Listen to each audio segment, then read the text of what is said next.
Good day. This will be a video for Humanities 1301, the second 8-week session in the fall of 2022. I'll be discussing the upcoming essay that is due November 22nd. We'll be looking at the topics and talk about how to choose a topic. We'll also discuss how to use Turnitin to submit your work for grading. When you go to the web page, right now you should be seeing the home page. And so this is what that looks like. And you can click on modules here, or you can scroll down and see the different modules listed here. And you'll see one saying major essays, and actually there's only one this time. But if you click on modules, this will take you to all the different modules, including the Start Here module that hopefully you've already gone through, and then the different chapters that sometimes stand alone or are put together because of the way the topics are. And so when you scroll down through the modules, you will see the module labeled Major Essay. If you click on that, it'll open, and you will see different listings underneath it, including, this is a link to a video on how to submit an assignment to Turnitin through Canvas. This was actually from the University of Kentucky, and it's a discussion of how to use Turnitin when you are working with Canvas. So you have that to use. Let me go back now. And so you can view that video. Also, under the Start Here module, and give just a moment, everything has to jump a little bit.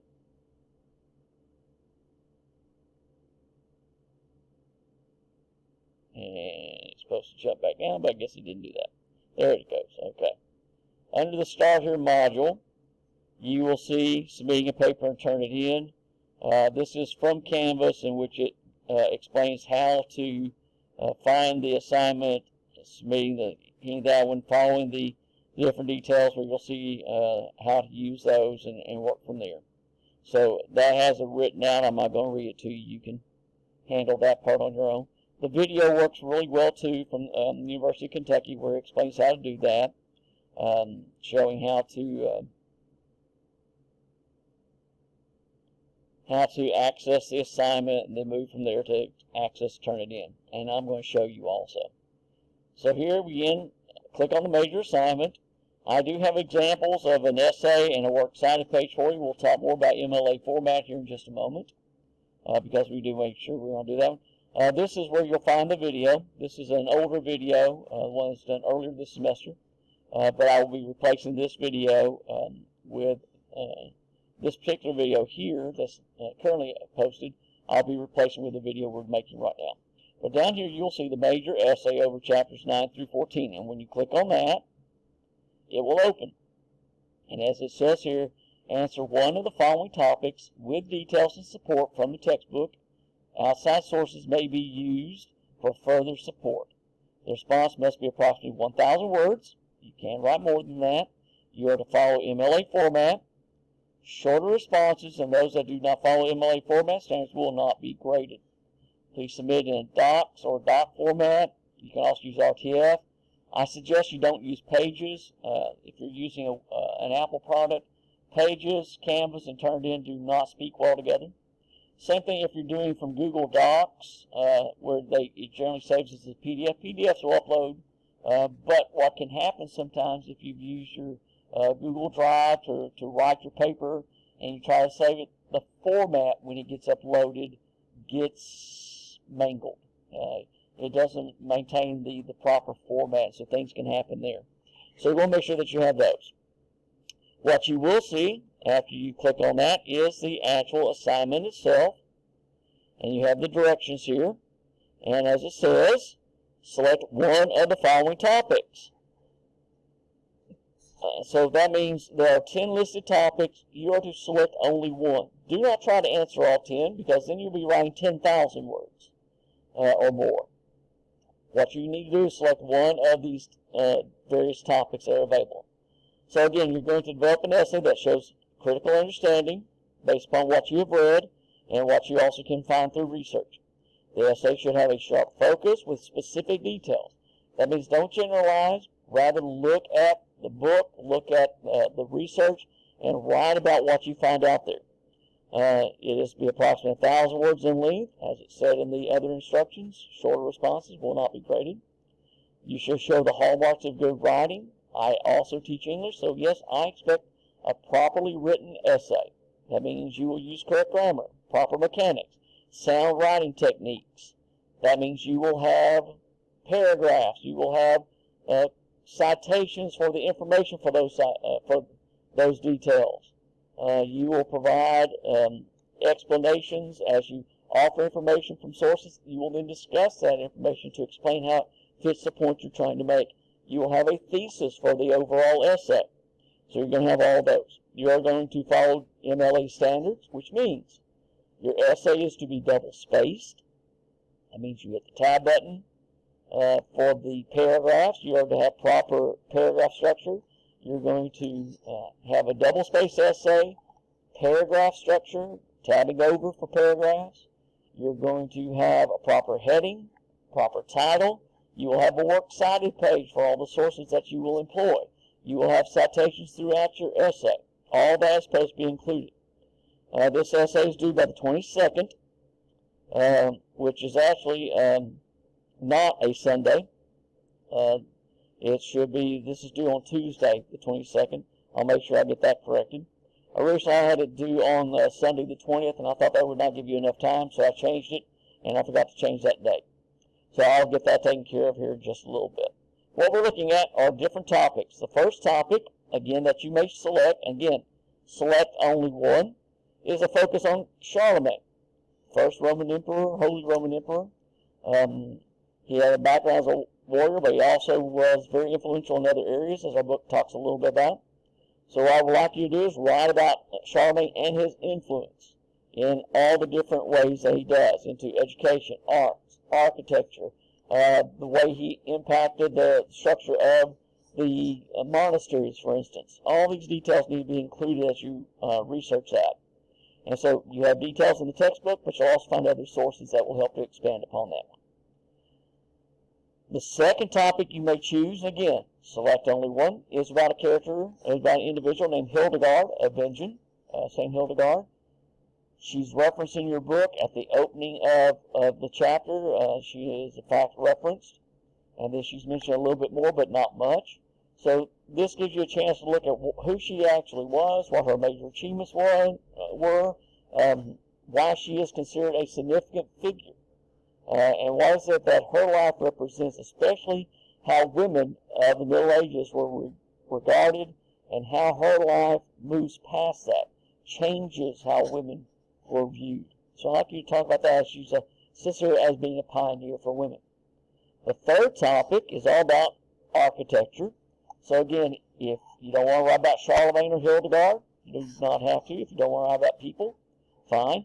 You can write about architecture. Maybe you're leaning toward architecture as a career, or you just find architecture interesting. Well, this asks you to look at the Gothic cathedral, how it developed, where it came from, where it went, what these cathedrals reflect in regard to where they're set, how are the Gothic cathedrals, functioning in their setting as compared to the monasteries, and the functions of the Gothic cathedrals. How does that actually affect their design, what was included when they were built, their architectural styles. So then I asked you to, after talking about the Gothic cathedrals in general and discussing those key aspects, I asked you to take one particular Gothic cathedral, one of the ones mentioned in the textbook or another one that you may find, and I want you to talk about how that one structure, that one Gothic cathedral, reflects all these key traits. What is it about that particular cathedral that you can note every one of these details that you'd already talked about? Again, use the evidence from the textbook or elsewhere. Apply that to the entire writing, the entire essay. The fourth topic asks you to look at the medieval university, its development, what it covered, as compared to a modern university, a modern college. I ask you to look at facilities, services, curriculum, faculty, and students, 5 different areas. So if you look at the medieval university in terms of these 5, and the modern university in the terms of these 5, you can have a structure for your essay. I ask you to think about the curriculum especially, second part of the question here, topic. Says your colleges, they have required courses. Why or why not, and support that. So argue your position. But the medieval universities have that required curriculum. You can go back and look at the textbook where it talks about the typical day of a medieval college student. It talks about what they studied. I want you to think about those 5 areas and discuss those, about the modern university, comparing it to the medieval university, and then also about the overall curriculum and the choices. So again, one of these topics. The 5th topic that you can choose from is about a crusade. Our textbook does not talk a great deal about crusades. It references very slightly. So I ask you to do, and I'm going to move this back just a little bit so you can see that a little bit better. Take one crusade. There were a series of crusades, multiple numbers. So I ask you to take one particular crusade. Maybe you want to write about the 3rd crusade. Maybe you want to write about the 4th crusade or the 5th crusade or maybe the 1st crusade that was called for. I ask you to consider various key details about that one crusade. What was its goal? What was the plan of the particular crusade? For the 1st crusade, what was it? If you're writing about the 5th crusade, well, what really was the plan of the 5th crusade? Discuss who was involved, what states, what countries. And again, recognize at this time, you do not have every individual country set up. Italy, for instance, as you hopefully have noted as you've gone through the readings, is not a unified country. It's much later before there's a unified Italy. Same thing with the German states. They're really not a unified German country until much later. And so that's why I use the term states here. So I want to know which ones were involved, which one went off on the 3rd crusade, or if you're right about the 1st crusade, which forces came from which country, which state. Discuss who was making up these armies that went, and what was the consequence, what eventually happened with this crusade. So I want you to consider that aspect too. Then I want you to talk about the overall impact of that one crusade you're writing about. How did it impact culture? How did it impact the Middle Ages?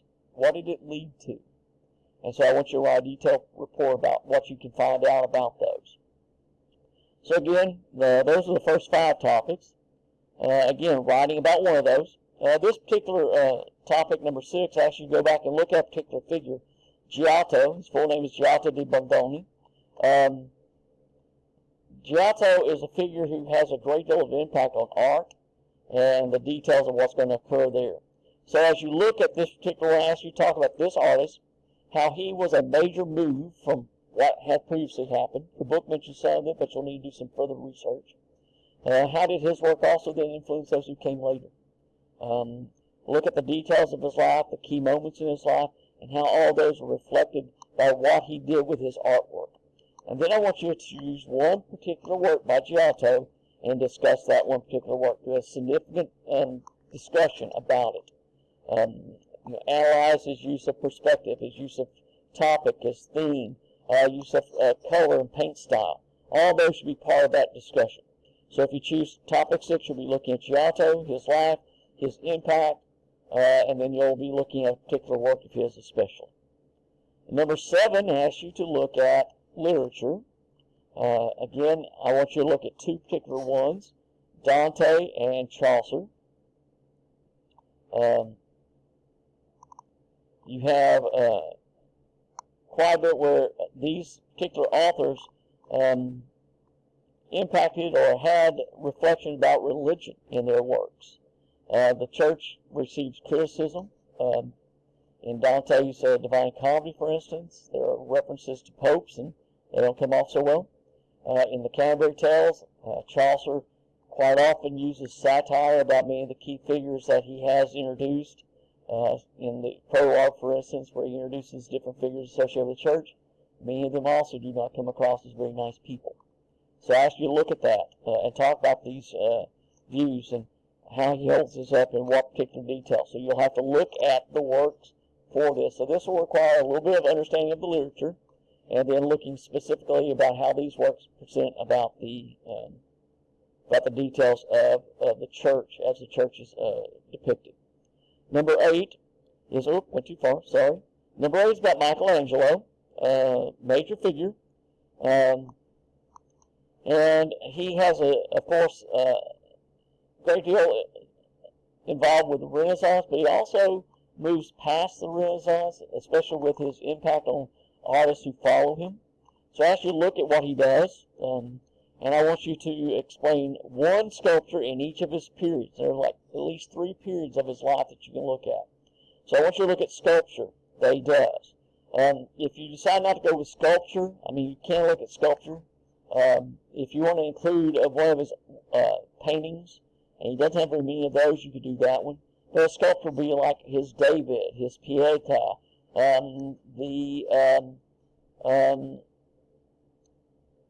depictions that he did recently, they did about the Medici Library and what he used for that one. There's a number of other works that he did as well that you can look at. His depiction of Moses, for instance. All these come from different times of his career. And so you will look at different sculptures and explain how that sculpture reflects the impact and the influences of his early stage, or his middle stage, his later stage. So you're going to be looking at those. So again, you're going to be discussing each work, what is emphasized in the work, how it reflects the particular period, and then also how it points toward other developments that will happen in art later that comes after Michelangelo. The 9th topic, actually I think there are only 9 topics. I said earlier there were 10. This asks you again to look at literature, and you get to look at the character of Hamlet, how that particular character represents the courtier. Castiglione writes an entire book called The Courtier, where he says, here's what a person of the court, a man of the court, is supposed to be. Well, take those traits in Castiglione and show how Hamlet, figure in the play, reflects those traits. How is it that he is part of that? But also, in a work by Machiavelli, in which he talks about the prince, well, the subtitle of Hamlet is Prince of Denmark. Well, in what way does the character Hamlet also reflect the traits of the Machiavellian prince? So you're going to do a discussion of Hamlet from 2 different perspectives, as a courtier and also as a Machiavellian figure. So you get a chance to use key details from the play to support those. Again, what you're going to do is look at one of these 9, not all 9. So don't try to write about all of them. You're going to choose one. So it's either about art, literature, architecture, or a little historical impact of the Crusades. Individuals that you can look at, Charlemagne or Hildegard. So again, you're choosing one topic, and you're going to write about that one. Again, I'm going to go back to the module and show you an example of a paper. It is not over one of your topics. Bear with us. There we go. And is it going to move down? There it goes. This is an example of a major essay. It is over different chapters. So I did not show you an essay that's written over one of these 9 topics. But this one is written over one of the earlier chapters, Greco-Roman Judeo-Christianity era, where it looks at religion, the views there. And so you can see how it has the heading.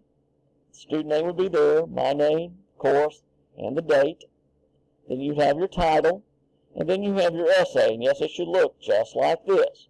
The essay, the paragraph is tabbed over, and the essay is double-spaced. Notice the double spacing. You will see that the next paragraph is tabbed over, and it's double-spaced. You'll also see that the information here about Zeus and Jupiter is drawn from the textbook, Cunningham, on page 136. This is put in, it's not quoted directly, but it is information that was taken from the textbook. So, summarized information, paraphrased information, directly quoted information. Anything you take from a source in any way must be cited. So this individual cited the textbook. This is what's called a parenthetical citation. Parenthesis, Cunningham et al., because there's 2 other authors. But rather than having to list all 3 authors, you can just put and others. That's what et al. Means. The page number, close parentheses, and then the period goes here after the citation. You'll see it again here where this information is also presented, coming from page 52. And so you have the details there. Again, as it goes through, I'm going to read you the essay. You'll see again it's double space. A heading was put in. So you can put a header in where it'll have your name and it'll change the page numbers for you. So again, information is offered here and details presented. Again, this one, it says in Judaism, the main prophet was Moses because it said he was given the Torah. This came from Pace. And again, there's a parenthetical citation. This information about the priests and figures being Roman magistrates come from De Novo. Again, a source. Detail there, and again, citation is offered. Maintaining the tabbing over for paragraphs, double spacing the essay, all that's part of it. So we have these details here. There's another citation from Pace and from De Novo. Again, this is a block quotation. Any direct quote that you offer that is going to take more than 3 type lines needs to be blocked. And this is how you block it. And again, this came from Cunningham. And when you block something, you do not have to have the period here. That period does not have to show up. Whenever you block, the period goes after the block quotation, and then you have the citation itself offered. When it's parenthetical inside a paper, the period goes after the citation. Block, you just need a period here. But you'll see how this is maintained with proper paragraph structure, proper double spacing, discussion of the topics, inclusion of information, whether it's quoted directly or not. Let me go back up here. This is one from De Novo that's quoted directly. So here's a direct quote. You'll see the quoted materials placed inside quotation marks, and then the citation happens. The quotation marks come here after the quoted material, and then the period, though, goes here after that. So you have it after the particular citation. Then, what you have also here is the closing of the essay and the works cited page.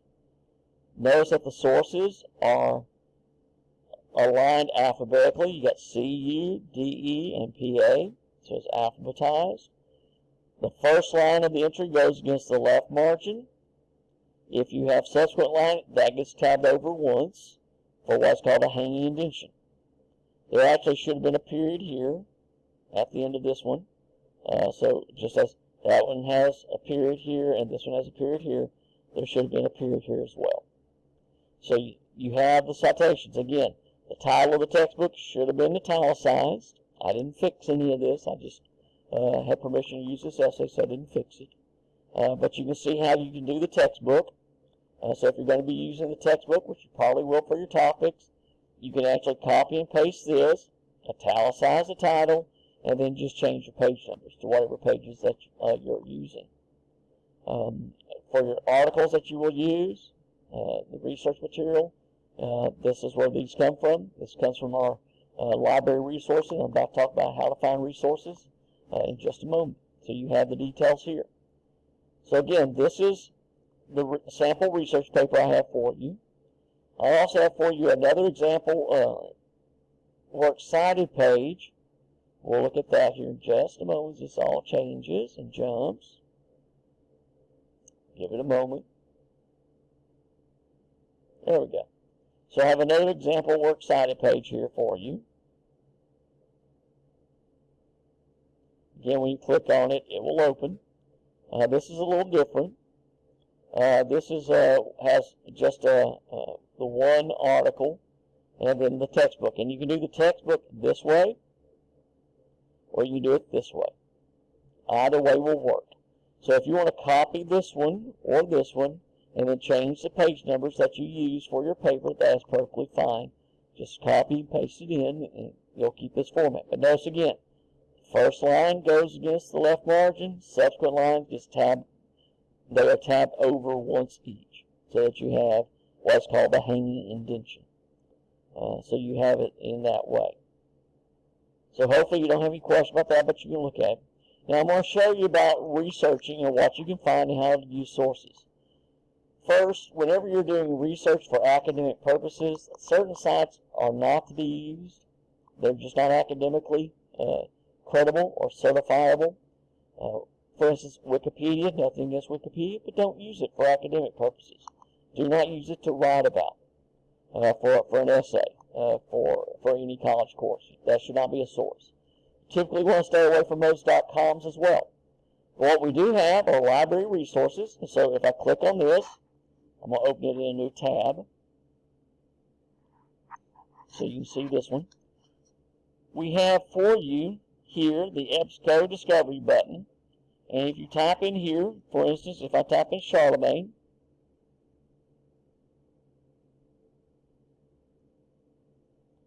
and I hit search, it's going to ask me to log in again. You just have to log in with your Canvas, your TVCC ID, the same thing you use to get into Canvas or your email. So when you log in, bear with it, it'll take you to this. And I went to the EBSCO first because what it offers for you is a research starter over Charlemagne. And if you click on this,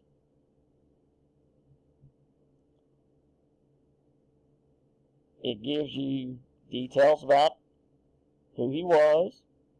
It has here about when he was crowned emperor, he revived the Roman ideal of universal empire. It then talks about his early life, his situation there, who he was, where he came from, his family. And then it talks about his life's work, what he was trying to do and to be, and how he was as a warrior, putting down rebellions. And then it talks about his significance. That he was the most powerful man in Western Europe, that what he did, he offered a number of different areas, authority, governors, he set up situations, he has all sorts of impact, and gives details, some of this. Some of the key dates after his life as well, the Charlemagne influence. And so you have details where you can get some ideas about background information. And then when you come here, this is a book about Charlemagne. You click here on the table of contents, and it'll show you the details here. For instance, if we go to chapter 3, bear with us, just try to load this up.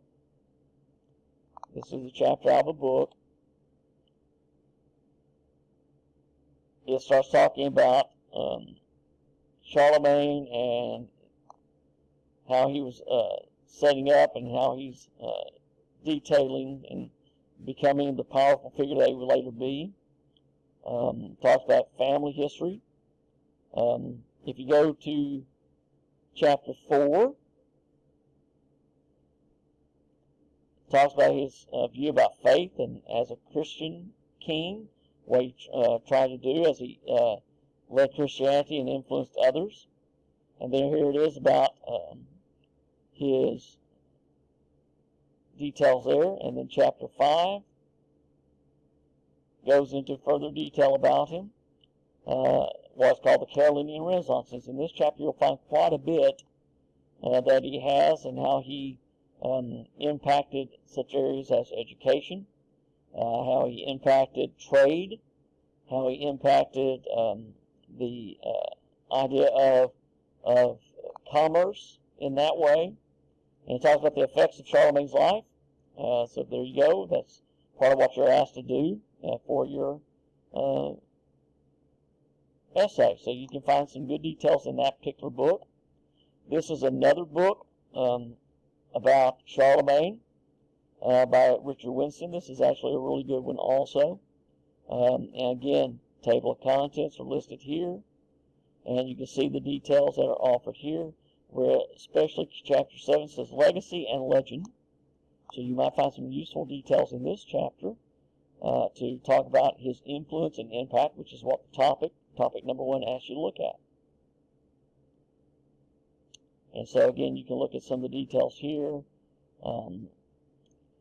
For instance, down this particular aspect where it talks about gold standard, and it talks about other details on what he did, so that you have key points offered in that particular book that you can look at as well. There are a number of articles as well here. You can change it to full text, which will take some of those 7,200 and eliminate those, and takes you down to only about 3,300 articles and books to look at. But you can look at some of the details. This is about the age, another textbook, another book about the age of Charlemagne. Again, it has some key parts to look at as well. It doesn't seem to have any chapters. Sorry about that one. I thought it did. I really thought it had some chapters, but I guess not. But you can see that Charlemagne had the most profound and lasting influence on the course of human events. And so, again, you can go through here and find some details as part of your research. Let's say you're going to change topics. You want to do instead Hildegard of Bingen. You'll notice she shows up right there. Search for her. And again, she's also referred to as Hildegard von Bingen. So you'll see in different ways. And again, this is a research story where it tells you a little bit about her, when she was born, when she died, her early life, some details, her life's work, which is one key aspect you want to look at, and then her significance. And so you can look at those details. And then over here, you'll see articles about Hildegard of Bingen. This is actually a textbook, where you can see the ebook about it. And you can see all the details here. Her music, her challenges that she faced and dealt with, the liturgies that she wrote. So you have a number of aspects here to look at also that you can find useful if you're going to write about Hildegard.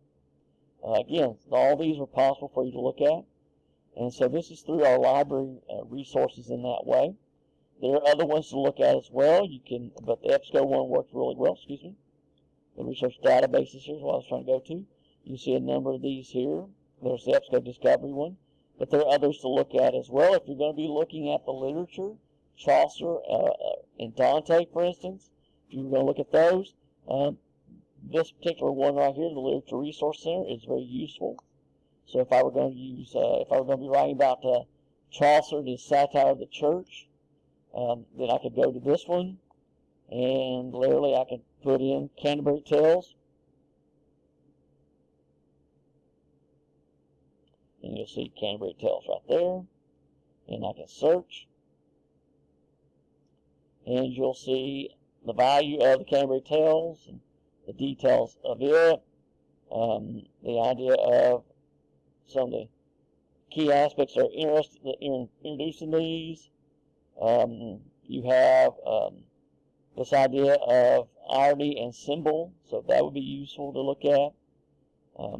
The idea about the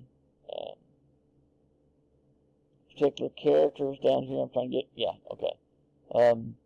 The Parsons Tale, where you have that one. This is an overview of the Canterbury Tales itself, in case you've never read those. This gives you some details about those, and what's involved in them, and how it's used, and how he offers some of the views, and the general prologue about his particular characters, about the variety of people, what he's trying to offer. Again, it mentions about the knight, the clerk, the parson, the plowman, are portrayed with full approval. The rest, many clergy, are treated with varying degrees of satire. And so you've got an idea about the satire here, which is what we're talking about in the topic, about how religion, the church especially, is portrayed in these works, where Chaucer satirizes them. So you have some details here that are offered, and you can look at how those particular ones are presented. And so you can see some details in this overview. So this is one article that you can look at and try to find some useful detail for you. Others are offered here as well. And again, let's just go to the next set of those,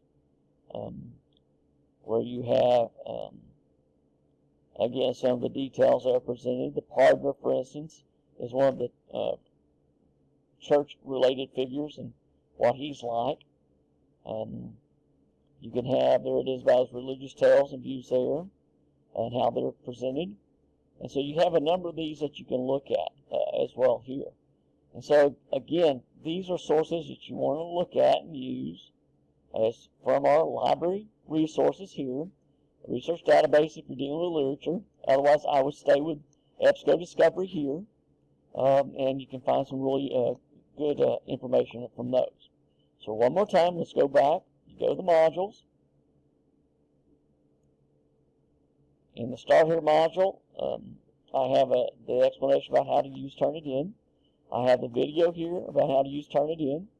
I also have for you an example essay, and then here are the topics. Once you decide on a topic, so you click on this assignment, you can download it. You just have to click here and download it. Once you decide on which of these 9 topics you want to write about, Charlemagne, Hildegard, the Gothic Cathedral, the modern university compared to the medieval university, one of the Crusades, Giotto, or Michelangelo, or character of Hamlet as courtier and also as Machiavellian prince, whichever one you choose to do, you're going to write your essay. After you write your essay, save it to your computer. You'll come back to this, click on the same thing, and then down here you will see this gray bar. When you click on this, that takes you to Turnitin. In fact, if you can read this right here, that says Turnitin.com. Now, mine's going to look a little different. You're going to have this little figure, and they'll ask you to submit assignment. I don't have the submit assignment button on my student, but you'll see the submit assignment button here. And that's what you will click. You'll ask you to browse your computer, select the file, and then upload it to Turnitin, and it will show you that it's been accepted or not. So you have this aspect here to go through. So that's what it's going to look like when you go to Turnitin. So again, when you come to the assignment, down here at the bottom, underneath the handout, will be this gray bar. You click on the gray bar, and that opens Turnitin. And that will help you through that one.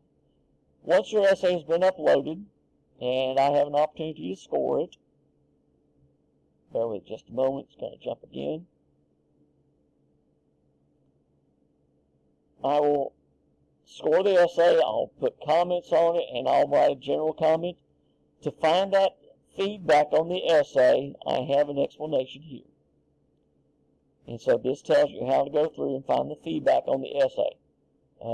Clicking on your grades here, find the assignment, click on that particular one, click on the percentage point with white characters, and then your document will appear and there'll be a blue speech bubble.